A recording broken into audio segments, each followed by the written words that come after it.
Okay, is it time to the dawn moves on, and now we are in the day. We are now in the day, so we've gone from night to dawn to day. Yes. And so now we are in Day of the Dead. Day of the Dead? Day of the Dead. I know, now you've said it too many times and it sounds weird. Day of the Dead from 1985. So we watched that next. We just watched that one yesterday. Do you want me to summarize it? I can summarize this one. I'll do this one. I need some practice. So we join a. Well, I think there's initially there's a dream sequence. So this is a new video on YouTube. You're failing to summarize already. No, hold on. We have to remind people that there are spoilers here. Right. This is a new video, so there are spoilers for Day of the Dead, probably also for Dawn of the Dead, probably also for Night of the Living Dead, the original George Romero ones. Okay, sorry. So, Day of the Dead. We join a helicopter with some people in it, and we aren't sure who they are at first, and they're like in a big city and trying to find people, and we head back, and it's a military group and a civilian group. That civilian group is doing some sciencey things, and the military group is upset with the civilians, and that's it. That's the and zombies. And zombies. It's a zombie apocalypse. Sorry. Right. I forget that because we join in the other two movies, like we join. And we like there isn't initially. It's like we aren't. It's not like there's a zombie apocalypse in this new one. In the one in Day of the Dead. The zombie apocalypse has already happened, and we're already separated from it. So it kind of starts even later into the pandemic. Into the zombie apocalypse than the other ones, and it weirdly I don't know. It just doesn't. For some reason, it doesn't hit my brain the same way. Well, what we're saying here is we don't like Day of the Dead as much as Dawn of the Dead for sure, or Night of the Living. I struggled with Night of the Living Dead, so I probably like Night of the Living Dead more intellectually. Anyway, I think Day of the Dead starts great. You're in Florida. It's the 80s. There's that great dream sequence.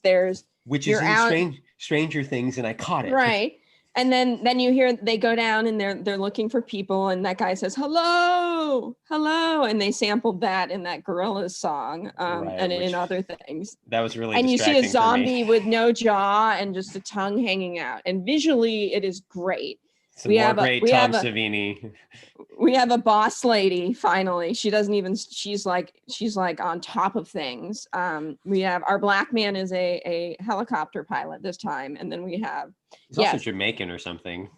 And it's like, I feel like this movie works in theory, and in reality, they could have gotten, it's all in the writing that it doesn't work. The pacing is off. The gore is great again. I love Bubs. Bubs is our zombie that the scientist guy is trying to humanize. Yeah. And he has his own little arc. But we get there and we're already in swing for everything. And it's the military guys are already horrible. Yeah. The scientists have already gone past the point of no return. And there's not, character-wise, there's not much places for them to go. And what I would have liked to see would be eventually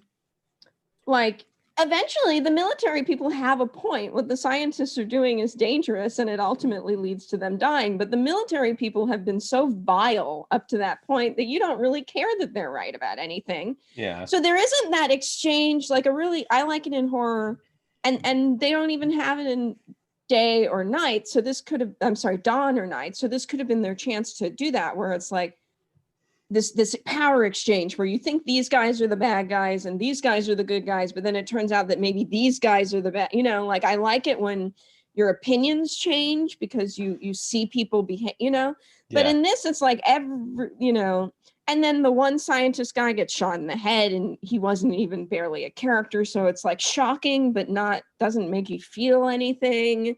So that's where this really fell down to me in the setup. And then the pacing, you have I felt like we just talked about Dawn and how it has this big opening and lots of gore and lots of excitement. And then it slows down and then it ramps up again. And it kind of brings you through. This is just people arguing for what felt like days and not interesting. Again, bad guys, just not very compelling arguments to be had. I have two things here. One is, so this is I went off a bit there. No, you're good. You're good. And yeah, I mostly agree with everything you said.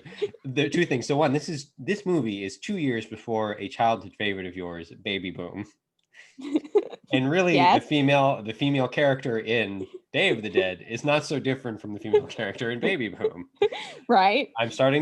She should have adopted a zombie. She should have been the one who adopted Bubs. There you go. And I think there's something about, I'm sort of putting two things together here, but like I like that she has a strong character who's like trying to like run things and can't because the military is a dick. But it's also like, so in Dawn of the Dead, it's not like there's huge character arcs or anything, but Ken Foree has a character arc and that's important. And our female character has a character arc and that's important. They aren't really exactly, maybe a part of why it's weird for me in that late section is that like, she's kind of already finished her character arc before the motorcycle guys arrive, but then Ken Foree finishes his character arc right at the end. So there's a little bit like out of sync there maybe, but like there is character arcs and there is character. In Day of the Dead, there's more character than there is in Night of the Living Dead, but I couldn't tell you much about any of them. Like I know that the military, like we joke about like human male, like as a character in these things, but like Joe Palantino is military Pilato is just military human male that yells, like yelling. Oh my God, yelling is conflict in this movie. Just yell at each other and it's conflict. My second favorite character after Bubs, because you're right. He is the only character in that movie that has character and that has an arc. My second favorite character after him is Dr. Frankenstein, because there's in this movie, like Night of the Living Dead, it's really character through action. So like there's more character in it than Night, because some of the characters in Night make no choices. They just don't do anything. They just talk. But like in Day of the Dead, like Joe Pilato is like a dick and he yells at everybody, so we kind of know who he is from that, but we don't really get much beyond that. Miguel, we know, is losing it, but we don't know anything about him other than that he's in a bad way right now. Let's see, who is Laurie Cardillo, who is Dr. Sarah Brown with Bauman with an H, the Sarah with an H. We know that like she's a scientist and that she's like trying to run things, and she has a little more character than the other ones, but I still don't know much about her. And her action, like it's all through action, and that's better than what Night of the Living Dead does, but it's less interesting overall because, as you say, there's not much to the story. Like, because the zombies aren't there for most of the time. The zombies are they brought zombies into their lab, which is a big threat, but it really, but they also didn't have the zombies in the mall for a while in Dawn, and that still worked better for me because you were all about the characters, and this they were just fighting the whole time. And I mean, who wants to watch people like just verbally fight for like an hour? It just wasn't. And it's like, and the location isn't that interesting. They're underground, which is kind of neat, but there's not much more to it than that. The interesting stuff is what Dr. Frankenstein is doing and Bubs. Oh, Luna, don't knock out our recording stuff. And that's what's really interesting is the Dr. Frankenstein stuff, and like how he's reusing people and what he's doing to those brains on the table. That brain on the table is so great. Right, and it turns out to have been the previous military guy. And wouldn't it have been interesting if Joe Pilato had started at like a 5 where he's just kind of uneasy? Yeah. And then like he discovers the scientist took like his former commanding officer, someone who meant something to him, and did this. Like, there is a if you didn't hate those guys, you would feel for them, but you hate them, so you don't feel for them. You said this, I don't think you said it here, but you've said this when we were watching it, which is like, this movie is like a third act to some other much longer movie. And like, Kirby said that. Yeah. Okay, Kirby. Yeah, and I think he's right. And because of that, it's like, they're all already yelling, and like all they're doing is yelling, and it's like that thing. I don't know if there's a GIF of it anywhere, but like there should be someone as a GIF going, "Yelling is conflict," but it's not. It's conflict for other reasons.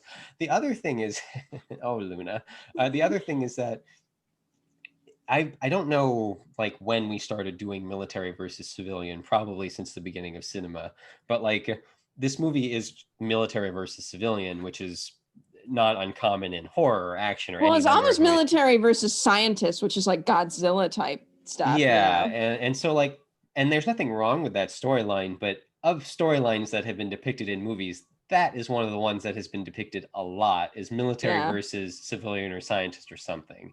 And Well, this doesn't bring anything new to it. Again, yeah. I don't know how common it was. I don't know how this would have read to I mean, people in I the think we're in the 80s. 80s where I feel like that would have been more because in the consciousness, although I'm not sure some of that stuff has happened yet. So who knows? But I agree. It's Yeah. it's been done before. It's been done better. Yeah. It just, on top of it kind of being weaker in all these areas. And again, it's not, actually, I want to say, because I need to make sure this is clear, I did enjoy Day of the Dead. Yeah. It's just weaker. Like, it's hard going from Dawn of the Dead to Day of the Dead, because Dawn of the Dead is a pretty exceptional movie to me. I mean, it has issues, but like, it's still pretty exceptional.